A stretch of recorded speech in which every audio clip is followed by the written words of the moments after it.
Good evening students. आज हम लोग वचन पढ़ेंगे। चित्र देख रहे हो ना। इस चित्र में बहुत सारी चीज़ें हैं, है ना। एक आदमी है, उसके हाथ में बहुत सारे गुब्बारे हैं। एक लड़का दौड़ रहा है, बच्चे हैं खेल रहे हैं, एक बच्चा गिर गया है, एक पेड़ है, घोंसला है, एक चिड़िया है। तो यहाँ पे बहुत सारी चीज़ें हम लोग देख रहे हैं। कुछ एक है और कुछ संख्या में बहुत सारे हैं। जैसे यहाँ पर बहुत सारे गुब्बारे हैं, लेकिन आदमी एक है। पेड़ एक है, इसमें बहुत सारी पत्तियां हैं। तो एक और अनेक चीज के बारे में जो चीज दर्शाता है, जो शब्द दर्शाता है, वह कहलाता है वचन। चित्र है, इस चित्र में आपने क्या देखा? गुब्बारे वाला आया, ये गुब्बारा वाला है। सभी बच्चे गुब्बारा खरीदने दौड़ पड़े। सभी बच्चे गुब्बारा बैलून खरीदने दौड़ पड़े। उसके पास छोटे बड़े अनेक रंग के गुब्बारे थे। एक बच्चा ठोकर खाकर गिर पड़ा और उसका गुब्बारा फूट गया। यहाँ पर देख रहे हो ना, गुब्बारा, बच्चे। इसी तरह यहाँ पे गुब्बारा को गुब्बारे हो गया, यहाँ पे बच्चे था, यहाँ पे बच्चा हो गया। क्या मतलब है इसका? यानी एक को बच्चा बोलेंगे और बहुत सारे को बच्चे। एक गुब्बारा को गुब्बारा बोलेंगे और बहुत सारे गुब्बारा को गुब्बारे बोलेंगे। इस अनुच्छेद में छपे मोटे शब्दों पर आप ध्यान दीजिए। कहीं गुब्बारा कहा जा रहा है तो कहीं गुब्बारे कहा जा रहा है। इसी तरह कहीं बच्चा तो कहीं बच्चे। ऐसा क्यों? गुब्बारा और बच्चा शब्द संख्या में एक होने की जानकारी देते हैं, जबकि गुब्बारे और बच्चे शब्द संख्या में एक से अधिक होने की जानकारी देते हैं, है ना। गुब्बारा बोले, लड़का बोले तो एक लड़का, लेकिन यहाँ पे बहुत सारे लड़के बच्चे होंगे तो बोलेंगे लड़के, बहुत सारे लड़का होगा तो लड़के, है ना।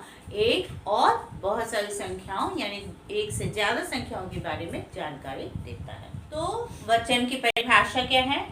संख्या की जानकारी देने वाला शब्द वचन कहलाते हैं। जिस शब्द से संख्या की जानकारी मिलती है कि वो एक है या एक से अधिक है, वह वचन कहलाता है।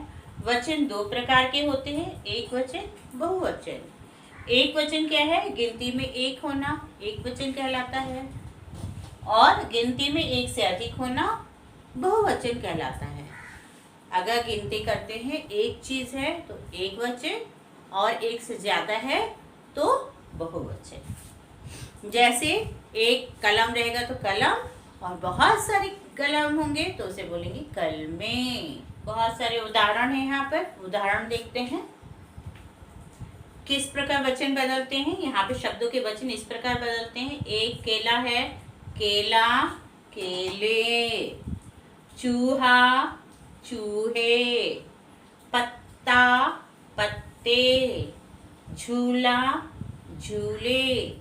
कटोरी, कटोरियाँ। मछली, मछलियाँ। पंखा, पंखे। रोटी, रोटियाँ। देख रहे हो ना, बहुवचन जो बनाते समय में कुछ शब्दों में हम लोग एक आर की मात्रा लगाए, कुछ शब्दों में हमने यहाँ लगाया, बड़ी है तो छोटी में बदल करके यहाँ लगाया, है ना। तो वचन को बदलने का यानी एक वचन से बहुवचन बनाने के बहुत सारे नियम है, उसे देखते हैं। ये वचन तालिका है, इसे देखिए, पढ़िए, समझिए और याद करना है। नाव, नावें। यहाँ पर क्या है? एकार अनुस्वार। उच्चारण पर भी ध्यान देंगे। नावें, ए की जब उच्चारण आती है उसकी आवाज आती है यानी अनुस्वार। नाव, नावें। किताब, किताबें। साइकिल, साइकिलें। बिल्ली, बिल्लियाँ। यहाँ देख रहे हो ना, लौ में बड़ी है तो जब इसका बहुवचन बनाते हैं तो लौ में छोटी की मात्रा हो जाती है, और ये दो लौ के बाद से पहले से इसे शुरू करते हैं। यहाँ मक्खी, मक्खियाँ। सब्जी, सब्जियाँ। कहानी, कहानियाँ, इन सभी में जगह ही है तो सबको एक जैसा ही हमने बदला है।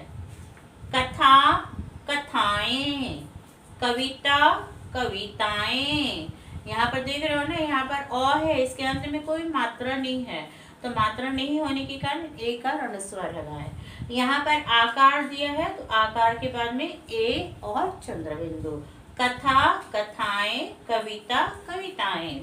इसी तरह यहाँ पे देखिए टोपी, टोपियाँ, टहनी, टहनियाँ, कॉपी, कॉपियाँ, नदी, नदियाँ, रानी, रानियाँ, माता, माताएं, लता, लताएं, माला, मालाएं, पतंग, पतंगे। ठीक है ना। तो यहाँ पे बहुत सारे शब्द है जिसमें आपने देखा कहीं पर जहाँ पर शब्द के अंत में कोई मात्रा नहीं है, एक का अनुस्वार लगाएं। जहाँ पर बड़ी की मात्रा है, बड़ी को छोटी में बदल कर यहाँ लगाएं। जहाँ पर आकार है उसमें आकार के बगल में ए और चंद्रबिंदु लगाएं। ठीक है ना। तो ये आपको याद करना है, समझ गए होंगे, इसमें कोई दिक्कत नहीं है, ये आपको याद करना है। इस प्रकार आपने वचन सीखा। ठीक है ना। वचन क्या है? वचन हमें संख्या बताता है, एक संख्या और एक से ज्यादा संख्या के बारे में बताता है। अगर एक संख्या वाले शब्द हैं तो एक वचन, और बहुसंख्या वाले शब्द हैं तो बहुवचन। क्लियर? क्लास में हम लोग बुक वर्क करेंगे। Okay, thank you.